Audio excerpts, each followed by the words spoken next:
I can't seem to quit. It's like an addiction for me. Even at 80 years old, I'll be at my circuit, zooming around in a go-kart, challenging the younger generation on the track. These are the words of Spanish driver Fernando Alonso. Renowned as one of the finest Formula One racers, the two-time world champion is now enamored with F1, and he envisions himself remaining devoted to the sport for the foreseeable future. How did Alonso develop such a profound love for F1? Let's find out.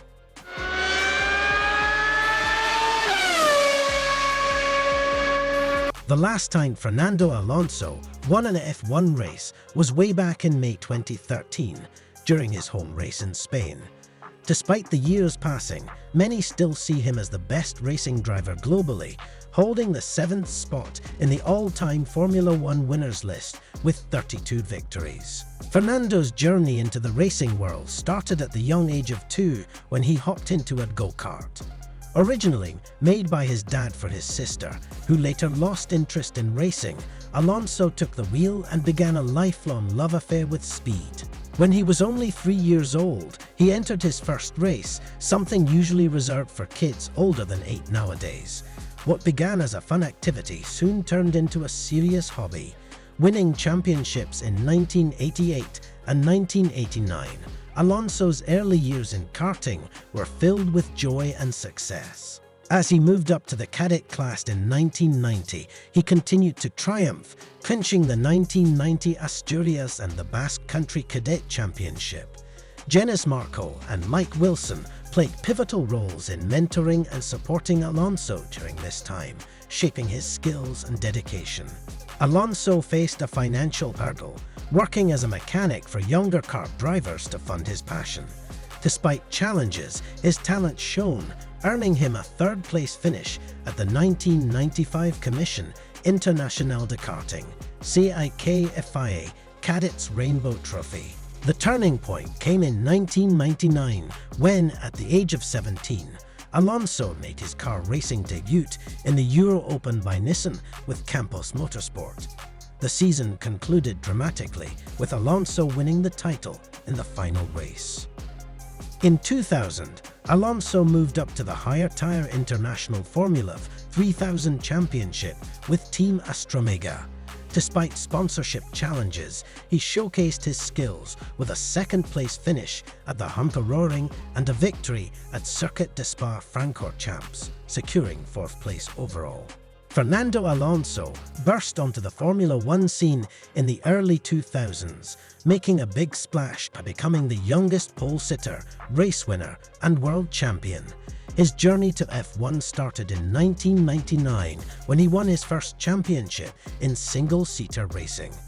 The Minardi F1 team noticed his skills and gave him a chance to test, leading to his official Formula One debut in 2001. The peak of Alonso's career came in 2005 when, after years of Ferrari and Michael Schumacher dominating, he and Renault managed to win the World Championship. One remarkable moment that captured this shift in power was Alonso's daring 190 mph pass on Schumacher's Ferrari during the Japanese Grand Prix. It was more than just a passing of the torch, it was a bold assertion of dominance. Despite the triumphs of 2005 and 2006, challenges emerged. His partnership with Lewis Hamilton at McLaren in 2007 held tremendous promise, with both drivers considered among the best talents in Formula One. Fans couldn't help but imagine the success they could achieve together. Unfortunately, Alonso's ego, combined with troubles at McLaren during the Spygate scandal, disrupted this potential success story. This marked a turning point for Alonso, earning him a reputation as a genius driver, but also someone who struggled under the pressures around him. Alonso returned to Renault for the 2008 season. But before that, we know you wouldn't want to miss out on more exclusive content like this. So make sure to hit that like button and subscribe to our channel to stay updated with all the latest in the world of Formula One. Let us move on. Fernando Alonso's comeback to Renault wasn't smooth. It coincided with the Crashgate scandal. After a bit of a bumpy ride with Renault for 2 years, he got a big break with the legendary Ferrari team in 2010. Ferrari wasn't dominating races like they used to during Schumacher's time, but Alonso's brilliance shone through. He squeezed the best out of machinery that wasn't set to perform well. In 2010, Alonso was all set to win with Ferrari, but a young Sebastian Vettel swooped in and won the championship in the final race, driving the famous Red Bull RB6. The 2010 season finale in Abu Dhabi was a tough moment for Alonso. He blamed his Renault for slowing him down. This loss stayed with Alonso for a long time. Vettel then went on a winning streak from 2010 to 2013, grabbing 4 World Drivers' Championships and 4 Constructors' Championships, twice as many as Alonso. It must have hurt Alonso to see Vettel succeeding repeatedly. Alonso knew he was good and he believed he could win. The pressure and expectations fueled a sense of entitlement, which, unfortunately, contributed to his downfall. Despite his exceptional talent, he faced the same human struggles as anyone else. Strapped into an F1 car, he had a rare ability to be one of the greatest ever.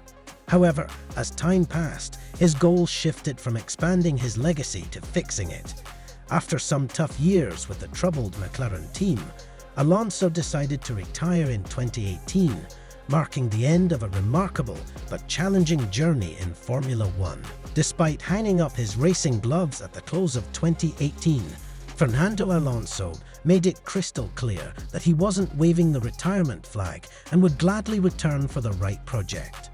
After a 2-year stint that saw him and his teammates clinch victory at Le Mans 24 Hours twice, along with triumphs at the Daytona 24 Hours and the World Endurance Championship, as well as a rocky second attempt at IndyCar's Indy 500 and a daring run at the 2020 Dakar Rally, Alonso chose to make a comeback to Formula One with Alpine in 2021.